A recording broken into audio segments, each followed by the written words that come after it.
Halo semua, kembali lagi dengan saya Nona Merauke. Nah kawan-kawan, saya baru turun.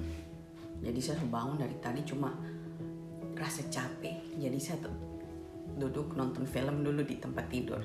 Padahal hari ini kerjaan banyak nih kawan-kawan, tapi kita masih santai-santai. Pengaruh stres kemarin, jadi begitu sudah kawan-kawan. Sesuai judul video ini kawan-kawan, saya mau curhat dan jawab sedikit pertanyaan-pertanyaan dari saya punya vlog ya. Tapi sebelum itu kawan-kawan, karena saya baru turun nih, jadi saya mau bikin sapu. Sambil saya bikin sapu, bisa vacuum cleaner sedikit, baru saya kasih beres dulu kawan-kawan ya.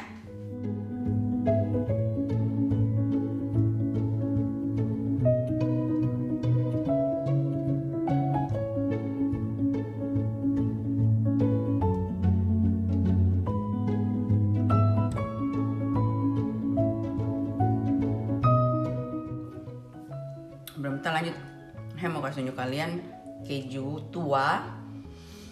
Dulu tuh saya tidak suka makan keju kawan-kawan, karena keju tuh kayak rasanya asin sekali. Dan bagaimana begitu, pokoknya baru habis tuh kalau saya makan keju biasa tuh kita pasti jaga WC karena produk susu. Kalau produk susu di Holland kadang-kadang saya tidak terlalu bisa, tapi ternyata pada keju tua saya masih lebih kuat perut daripada keju muda. Keju muda itu kalau makan atau susu segar makan tuh langsung pasti kita jaga WC 1 hari.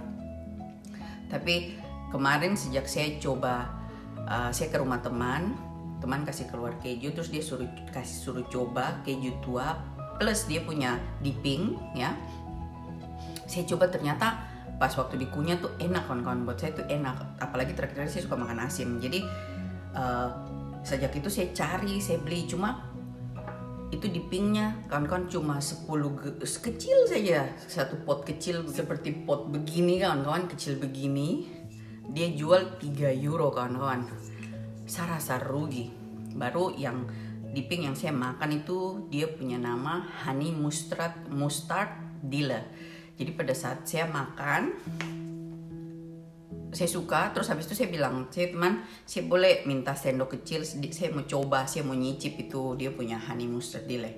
Jadi saya ambil tuh seperti begini kawan-kawan, terus saya coba, terus saya pikir caranya apa semua. Akhirnya satu malam tuh saat di kepala dia jalan terus. Jadi inisiatifnya tuh bikin ini sejenis, saya punya resep bikin udang mayones atau ayam mayones, cuma pakai mustard, honey dan dilla. Akhirnya saya coba bikin, awalnya bikin belum, terus saya pikir bagaimana sampai dia bisa itu. Akhirnya saya masak dan akhirnya jadi kawan-kawan. Jadi seperti ini. Jadi saya bikin sendiri ini, saya beli mustard yang biji-biji kayak begini nih mustardnya. Terus saya campur dengan honey dan dilla, terus dan bumbu-bumbu lainnya. Akhirnya saya dapat bahkan jauh lebih enak daripada yang di toko jual kawan-kawan ya. Jadi saya makan keju terus kasih begini kawan-kawan, baru kita makan. Enak sekali warnanya, jadi manis, asin, dia gabung jadi satu gitu. Saya paling doyan makan ini minum wine atau minum kopi kayak gitu kawan-kawan. Lebih hemat bikin sendiri kawan-kawan ya. Beli mustard 1 botol. Saya punya madu yang saya selalu pakai untuk minum teh, kasih masuk, akhirnya jadi 2 botol. Hal ini yang sudah kedua kali saya bikin.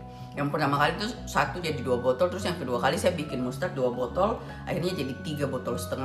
Saya bawa waktu itu hari om punya tante ada kayak sakit begitu, dia telepon minta ditemani. Bangun tidur langsung saya pergi tanpa apa, saya cuma ambil keju dan itu untuk sarapan di situ saya bawa.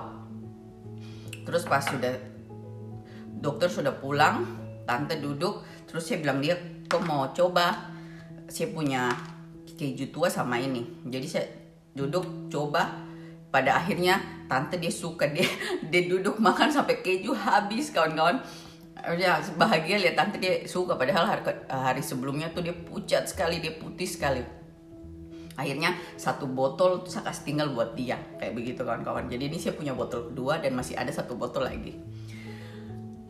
Kalau ada yang tertarik, pengen tahu bagaimana cara bikin, kasih komen di bawah video ini, nanti saya bikin videonya. Cuma gampang saja dan cepat kawan-kawan.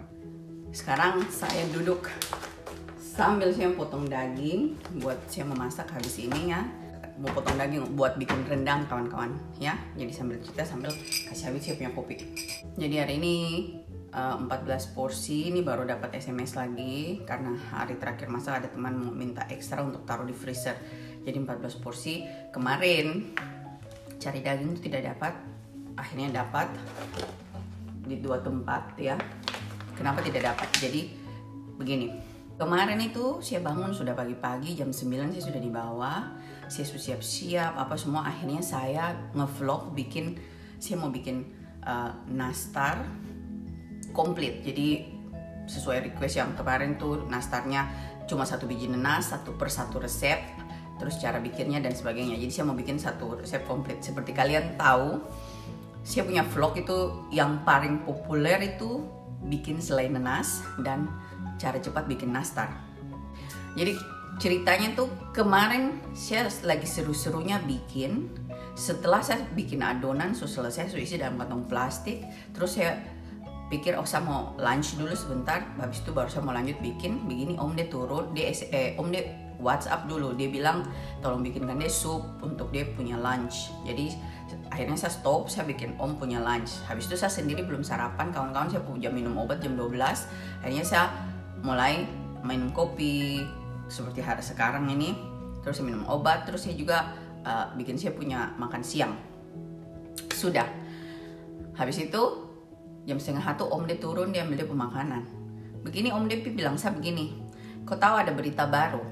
Ternyata tuh kita di Holland ini hari ini nih tuh sudah lockdown ketat lagi seperti kayak di Jerman kawan-kawan. Karena kemarin itu ternyata Holland kita yang terinfeksi virus corona itu 10.000 orang dan semua rumah sakit intensive care full. Akhirnya kawan-kawan planning semua berubah. Planning itu mau kasih selesai bikin nastar tuh hari itu juga, bakar dia apa semua kasih selesai supaya malam bisa edit video kasih masuk. Ternyata gagal. Akhirnya saya kasih menyimpan, saya taruh dan pergi belanja. Masalah toko semua hari ini tutup kawan-kawan, toko yang seperti contohnya beli kembang api atau kita mau beli kebutuhan lain yang dalam rumah kecuali makanan. Jadi yang buka tuh cuma supermarket. Ya, yang jual makanan saja yang boleh buka kawan-kawan. Jadi seperti kalau kalian bilang saya butuh lilin untuk bakar atau saya butuh pembalut, terus sikat gigi atau apa. Betul supermarket ada jual, tapi tidak semua barang yang dia jual, tidak semua merek yang kau jual, atau pembalut yang merek yang saya pakai dia tidak jual atau apa. Dan di tempat seperti itu juga jual itu harganya per 1 biji sama seperti di toko yang khusus jual alat bahan-bahan seperti begitu. Tapi di toko yang jual seperti odol gigi dan sebagainya tuh kau beli 1 dapat 1 gratis kawan-kawan. Sedangkan kalau kau beli di supermarket kau cuma beli 1 dengan harga yang sama kalau kau beli toko lain tuh 2. Akhirnya di kemarin itu saya juga suka bakar lilin dalam rumah kalau musim dingin. Kita lockdown seperti ini tuh dari kemarin hari ini sampai tanggal 19 Januari. Tambah lagi saya punya gas 2 tabung kosong, saya harus mau beli gas. Akhirnya saya pikir sudah, saya kasih tinggal nastar dan saya jalan pergi belanja, pergi beli gas. Ternyata saya pikir saya tabung gas kosong ke mobil. Terus kita pergi di toko gas, ternyata toko dia sudah tutup bulan Desember dan Januari. Jadi kawan-kawan, ini saya mau pergi beli gas dan mau beli alat-alat yang untuk mau dipakai mandi kawan-kawan. Berhubung ternyata toko yang untuk jual-jual itu juga tidak buka, cuma supermarket yang buka. Jadi saya mau pergi sekalian beli. Dan seperti kalian lihat ini saya sudah angkat tabung gas kosong di sini ya. 2. kita pergi beli mobil. Terus kita pergi di toko gas, ternyata toko dia sudah tutup bulan Desember dan Januari, 1 bulan 2 bulan tuh ditutup. Akhirnya tangan kosong lanjut ke toko lain. Sudah begitu disapu kota nih kawan-kawan. Orang lagi semua Natal-Natal begini, pemerintah udah bikin baik jalanan tuh 2 tempat pusatnya lagi. Jadi pergi saja sudah macet sampai mau mati. Akhirnya sampai dalam toko begitu pas kita mau belanja, lihat orang banyak saja kawan-kawan. Walaupun sudah pakai masker, kita jadi ngeri begitu kawan-kawan. Terus kau mau belanja, saya beli lilin saja kemarin cuma dapat 4 pak, kosong, orang borong semua. Mama jangan aku bilang. Padahal kemarin saya masih mau beli dos untuk kalau mau kasih orang jual nastar, ada karena saya kebetulan ada pesanan nastar 7 kilo. Tapi teman saja ya, jadi saya mau bikin dengan saya punya ini buat dia, bagus tidak bagus yang penting nastar bisa dia makan. Jadi saya tolong bikinkan. Jadi ada 7 teman dan totalnya 7 kilo. Saya mau beli toplesnya saja tidak jadi kawan-kawan karena di kota itu betul-betul macet tidak ini. Jadi saya cuma pergi ke toko yang namanya Action. Lanjut saya ke Bosran. Jadi waktu saya ke toko Bosran itu waktu saya sama Om beli pohon Natal. Itu kita sudah masuk, saya mau beli ikan sama tanaman yang untuk di dalam air. Karena saya punya, seperti kalau kalian nonton saya punya vlog sebelumnya, saya punya ada crave di dalam. Crave sudah mati. Crave kan tidak umur panjang ya. Jadi dia sudah mati, saya sudah cuci. Saya punya akuarium. Tapi akuarium dia kosong. Jadi hari saya pergi beli pohon Natal itu, kita mau beli tapi tidak ada orang yang layani kawan-kawan. Akhirnya Om bilang nanti kau beli sendiri lagi. Jadi begini, dengar kemana bilang toko itu mau tutup juga kawan-kawan. Akhirnya saya pergi ke toko itu, kita tunggu sampai orang dong datang melayani. Jadi sebenarnya kasih tunjuk kamu orang, sapu akuarium sudah jadi dan apa yang saya beli ya kasih tunjuk kamu orang. Nah, terus habis itu lanjut ke toko-toko yang lain. Semua pulang-pulang sudah jam 7 malam kawan-kawan. Jam 7 malam balik, saya harus pergi cari daging untuk jualan besok. Ternyata di sapu tempat pesan daging itu dia punya daging tidak cukup. Akhirnya mesti jalan ke supermarket cari daging dan itu juga kosong kawan-kawan. Akhirnya saya cuma dapat dari Jumbo 1 dos dan saya dapat dari Albert Heijn 1 dos dan satunya dari Lidl. Seperti begitu kawan-kawan. Jadi makanya sampai belanja saya itu lebih cost tight, lebih capek. Sampai akhirnya kemarin saya tidak jalan 1 hari, saya tidak olahraga.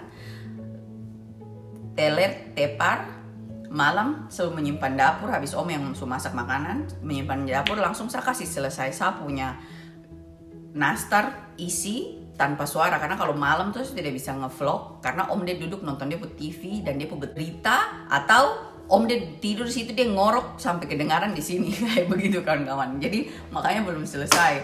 Nah, tapi habis itu dia punya konsekuensi itu capek juga. Tapi saya mau update curhat nih dulu. Kemarin ini sebelum sapu tangan kotor mau pegang daging, saya mau kasih tunjuk kamu orang ini belanjaan apa saja yang saya beli kemarin tuh buat anak-anak dorang dan sapu akuarium. Let's go. Jadi kawan-kawan, sapu pohon ini nih, dia dari sana tuh pindah ke sini, ya. Jadi akuarium dia di sini. Sebelum itu, ini pohon Natal belum dikasih nyala. Jadi kemarin juga saya beli ini yang untuk di pintu. Rencananya besok nih baru saya mau kasih selesai, ya.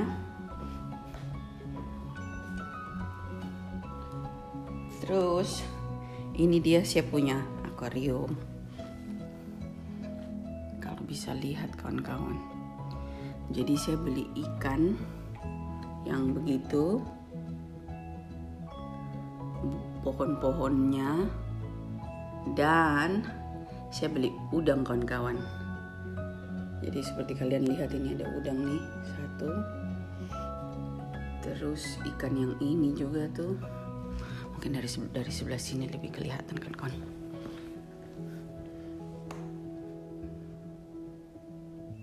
Beli ikan ini. Sapu udang tuh sana udang. Kalau kalian bisa lihat itu udang ada 2. Mana udang merah ya? Tidak tahu udang merah sama biru deh hilang kemana. Coba cari. Oh, ini sapu udang merah kawan-kawan. Kamu orang lihat nih. Ini.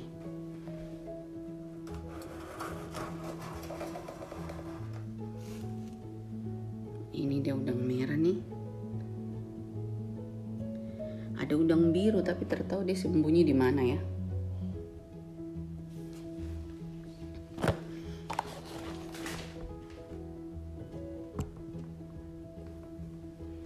Tuh udang juga satu. Tidak ketemu udang biru kawan-kawan. Beluk kerapnya tidak kelihatan. Jadi sapu udang biru tidak kelihatan kawan-kawan, tapi kalau kamu orang lihat ini udang merah ada 2 di sini, satu dia ada sembunyi di bawah nih. Ini nih. Ini yang satunya. Ya. Yang biru tidak ketemu. Tidak tahu dia sembunyi di sebelah mana kawan-kawan. Yang jelas kemarin saya beli yang udang biasa 5 ekor, yang biru 2, merah 2.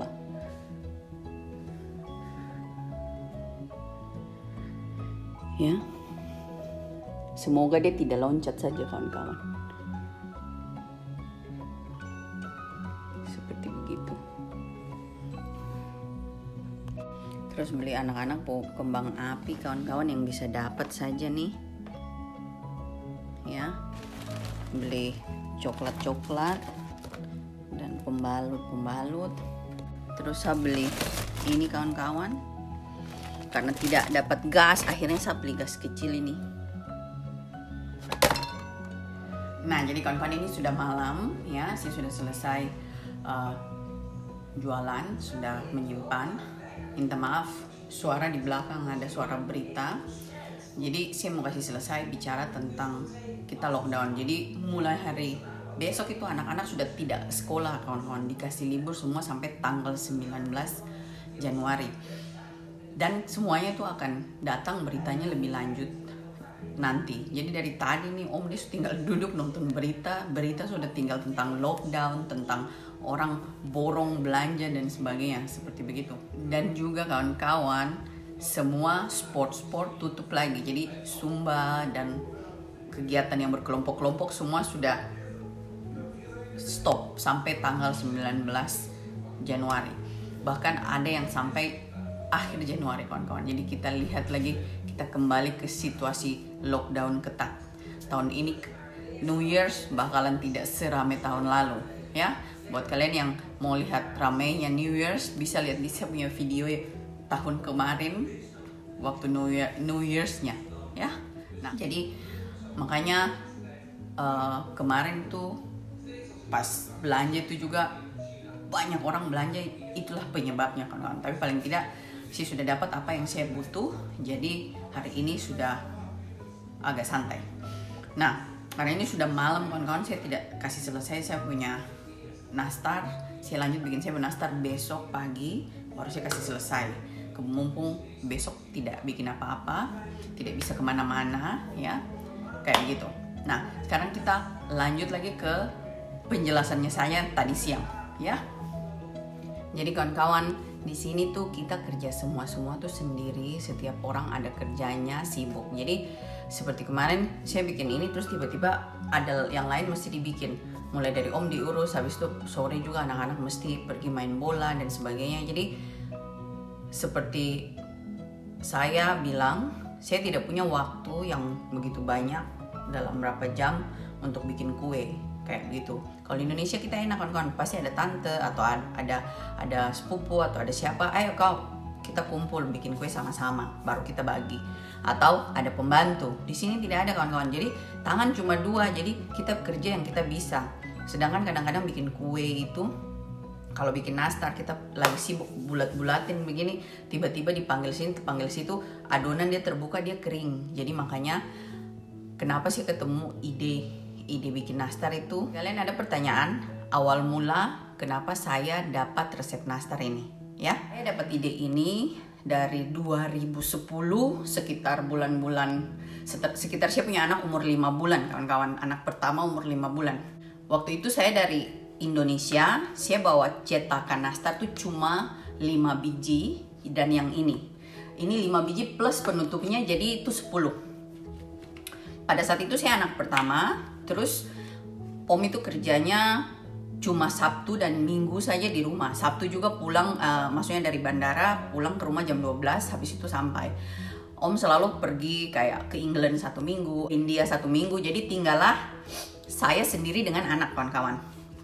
Dan pada saat Natal, kebetulan ada beberapa teman dan tante pingin nastar, jadi saya juga suka bikin makan nastar, jadi akhirnya saya bikin. Cuma tiap kali kalau mau bikin dengan kegiatan anak yang harus makan siang, jam tidur dan sebagainya, kayaknya ribet begitu. Kalau cuma satu adonan tuh kita bisa sampai 2-3 hari baru saya selesai, bisa seharian penuh, terus kita tidak ada tidur. Sedangkan anak kita jaga sendiri, jadi kalau tidur anak kita juga harus tidur pada saat anak masih kecil ya. Baru saya juga anak pertama lahir itu tidak gampang, saya juga betul-betul hampir lewat, kawan-kawan. Jadi betul-betul operasi yang sangat besar, jadi saya juga dilarang capek dan sebagainya. Nah, jadi pada akhirnya saya pikir saya mau bikin pakai cetakan. Nah, jadi pada waktu itu kawan-kawan, awalnya tuh saya tidak bikin pakai cetakan. Awalnya tuh saya bikin satu resep, saya gulung. Nah, setelah selesai setengah, saya punya adonan, anak tidur, saya kasih tidur, anak makan, saya kasih makan, terus akhirnya saya bikin. Pada akhirnya dari pagi sampai malam saya cuma bikin satu adonan. Dan saya tidak punya waktu bakar karena sudah malam dan anak jam tidur. Akhirnya itu nastar di tempat saya taruh di gudang di belakang ya. Pada saat itu di luar tuh salju sekitar selutut, kawan-kawan. Jadi saya pikir ya sudah, taruh saja di situ. Tapi saya tidak taruh di dalam gudang, saya taruh di luar. Di luar tuh saya ada tempat, waktu lalu di rumah lama saya ada tempat kayak taruh, baru saya bisa tutup dengan talang dari atasnya. Jadi saya taruh di atas meja begitu. Dan saya kasih biar besok baru saya bakar, karena saya pikir kan di luar dingin. Pada akhirnya kan saya tidur malam, besok paginya saya mau bakar, ternyata malam itu angin sangat kencang dan saya punya nastar itu satu bak itu tertumpah, jatuh di salju-salju, kawan-kawan. Jadi pada saat jatuh itu, kawan-kawan, saya sedih sekali, tapi saya masih bisa pungut di salju karena dia beku. Terus habis itu ada beberapa yang kayak kotor gitu, saya cuci karena nastar itu dia beku, jadi dicuci juga air dingin dia tidak meler. Terus saya lap kering, baru habis itu saya taruh kembali, dia tetap seperti itu.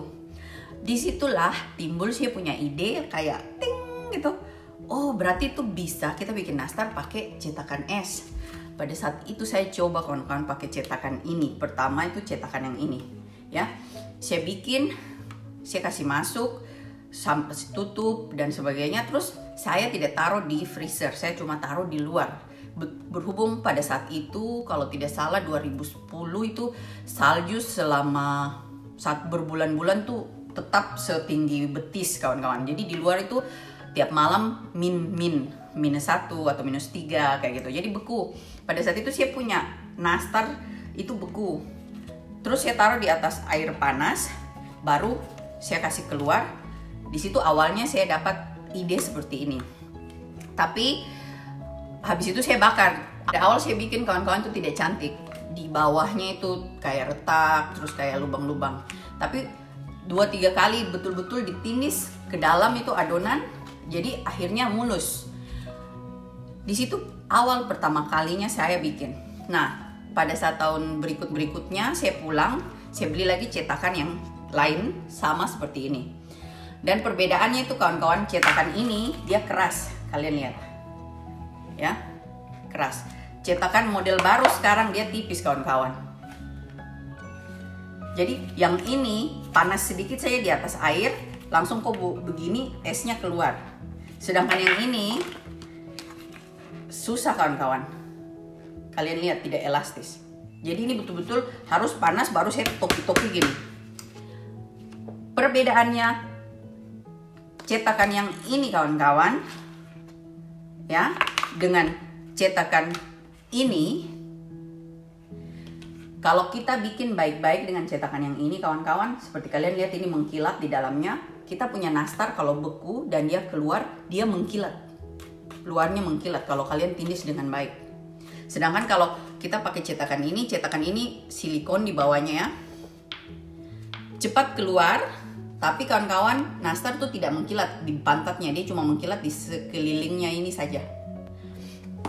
Nah, jadi berikut pas saya pulang Indonesia, saya beli cetakan ini yang di Merauke kawan-kawan. Semua toko saya pergi, apa yang saya dapat saya borong semua. Jadi makanya saya punya cetakan ini. Terakhir saya pulang dari Indonesia, saya bawa sekitar ada 25 biji. 25 biji kali 2 kawan-kawan. Penutupnya juga bisa dipakai untuk nastar.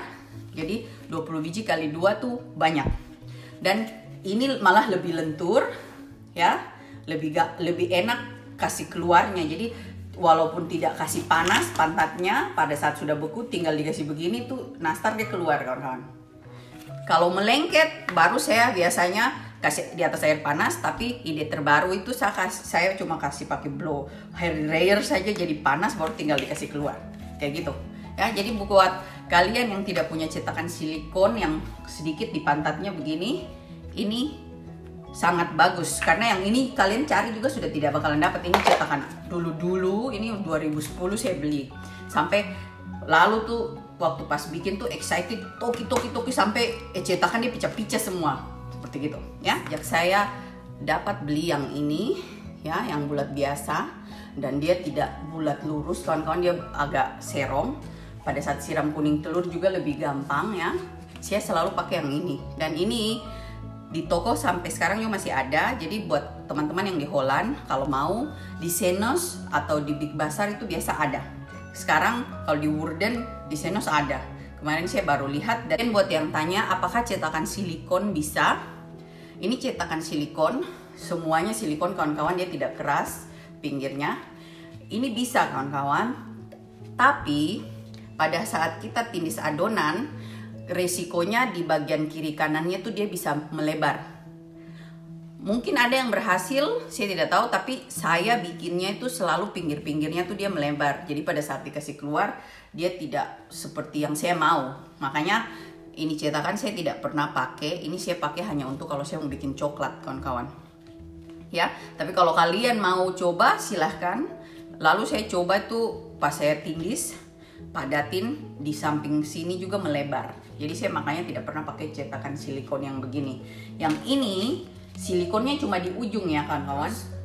Buat banyak sekali pertanyaan-pertanyaan di saya punya YouTube ya tentang nastar. Kawan-kawan, please kalau lihat video tolong ambil yang positifnya saja, yang negatifnya dibuang. Dan saya mau jelaskan, saya ini vlogger, saya bukan cooking channel. Jadi apapun kalau saya bikin masakan itu saya cuma bagi saya punya ilmu buat kalian supaya tidak saya simpan mati sendiri kawan-kawan. Saya senang kalau bisa membantu orang lain kayak gitu. Sejauh ini kawan-kawan di Holland itu waktu itu sangat berharga. Kenapa begitu? Kalau kita kerja kawan-kawan 1 jam saja kita kasih bersih rumahnya orang, dan maksimal 2 jam atau 3 jam kita dapat 45 euro. Kalau kerja seperti itu kawan-kawan, dia juga dibilang bukan kerja berat kayak kita di Indonesia jadi pembantu. Di sini kita tidak pakai sapu-sapu, vacuum cleaner ada ya.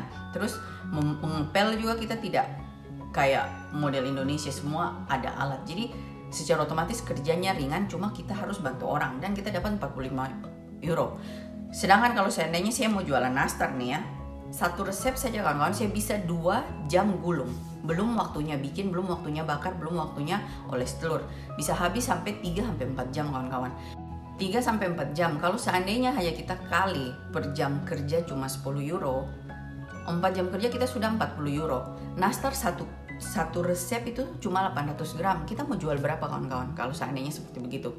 Jadi sejauh yang saya tinggal di Holland, kalau saya bikin nastar mau jual itu saya sayang, karena saya punya waktu tenaga untuk bikin. Di sini saya ada teman jual kawan-kawan 150 gram dia jual 100 gram sampai 150 gram dia jual itu 7 euro kawan-kawan. 100 gram 150 gram itu isinya tuh sekitar 8 biji, dia jual 7 euro. Kalau di Indonesia kan lebih enak kawan-kawan, 1 dos yang 300 gram cuma 35.000, 45.000, mentega yang paling enak 85.000 atau 110, 120. Di sini tuh cuma 10 euro itu kawan-kawan. Jadi sangat-sangat, kalau hidup di Indonesia tuh sangat enak karena yang begitu-begitu ada. Di sini kita mau beli juga kayak rasa susah gitu. Makanya kenapa saya temukan ide seperti ini. Tiap kali orang mau pesan, kawan-kawan, saya tolak. Kalau bukan saya punya teman, saya tidak akan bikin buat orang, walaupun dia ganti uangnya, walaupun dia bayar, kawan-kawan. Karena saya mau jual berapa? Kalau seandainya saya mau seperti saya mau ikuti model di sini, ada teman yang jual ya, dia jual 1 kilo 45 euro. Buat saya saja masih sangat-sangat murah. 1 kilo 45 euro, 1 kilo itu bikinnya 6 jam. 6 jam itu kawan-kawan, kok cuma hitung per 1 jam kok cuma dapat 1 euro. Ngapain kawan-kawan? Mendingan saya pergi kasih bersih rumahnya orang pagi-pagi 3 jam saja, saya sudah dapat 45 euro untuk 1 hari. Seperti begitu. Itu alasannya kenapa saya punya om larang saya bikin jualan yang makan waktu, kalau bukan untuk kita makan sendiri. Yang bisa jam-jam duduk bulet-buletin begini, yang brand trainer tuh om paling tidak suka lihat. Jadi sampai sejauh ini yang saya bikin tuh cuma boleh catering, karena catering untungnya sepadan dengan kita bikin. Sedangkan kalau jualan kue, alasan kenapa saya tidak pernah bikin kue di sini. Sedangkan kalau di Indonesia saya punya pesanan tuh kue saja lebih banyak. Karena di sini orang tidak mau bayar mahal untuk 1 buah kue. Jadi seperti saya punya harga untuk jualan kue yang pakai icing dan sebagainya itu di atas, kecil besar pokoknya 50 euro ke atas. Karena kerjanya banyak kawan-kawan. Jam kerjanya banyak. Makanya saya ada teman jual yang 3 lantai cuma 100 euro. Di sini kalau kau pergi ke official toko atau penjual kue di bakery yang 3 lantai begitu saja bisa sampai 600-700 euro kawan-kawan, kalau dia jual sungguh-sungguh.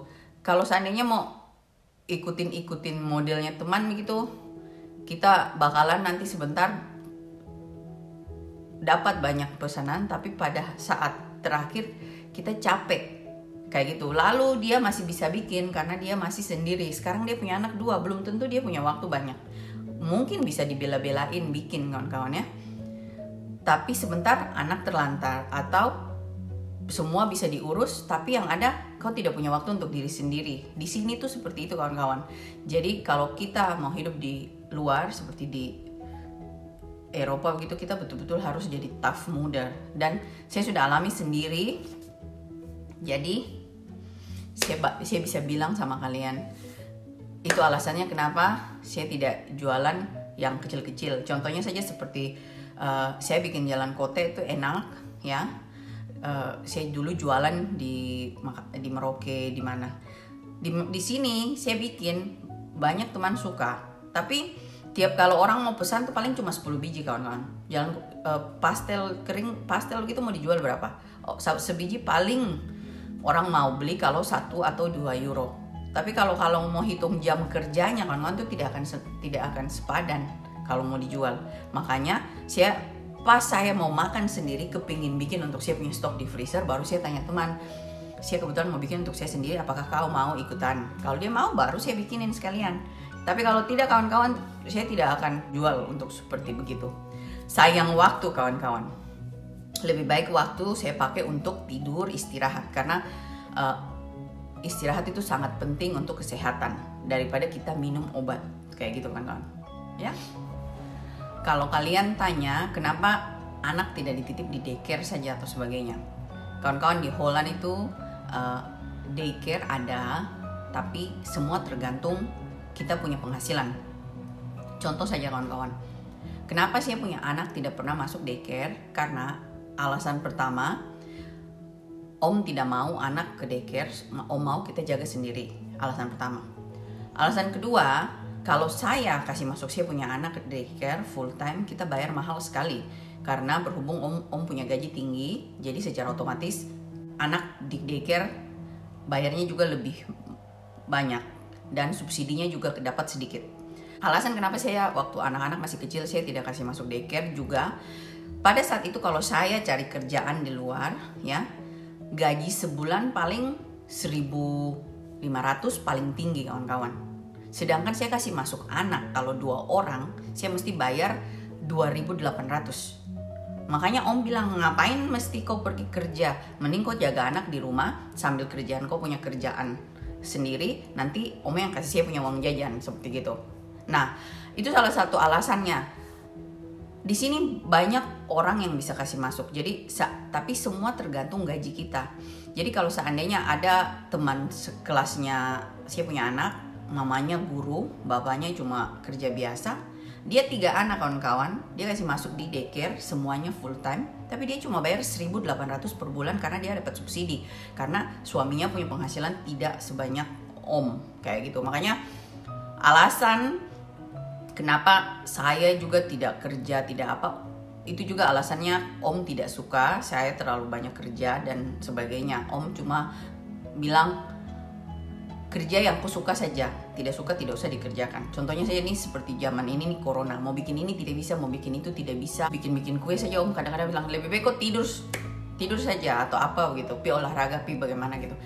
Jadi sampai sejauh ini kelebihannya Om itu seperti itu. Om cuma bilang, kalau daripada kau stres kau pergi jalan, nikmati kau punya hidup, pergi senang-senang kayak gitu. Padahal dia udah duduk kerja setengah mau mati di situ. Tapi karena berhubung saya dari kecil sudah terbiasa dengan kerja menghasilkan uang sendiri, saya stres kawan-kawan, saya tidak bisa.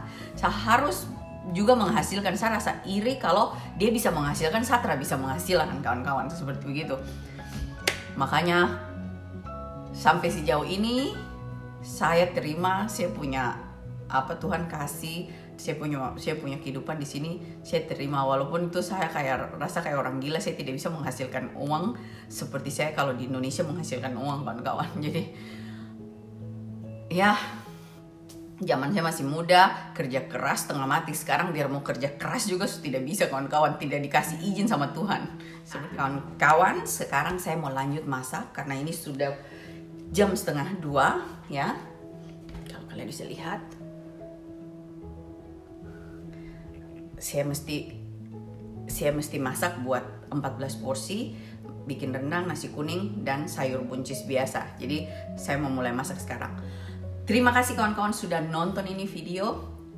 Minta maaf kalau ada kata-kata yang salah atau yang tidak sependapat. Please like it and subscribe. Sampai jumpa video Nastar besok. Bye-bye.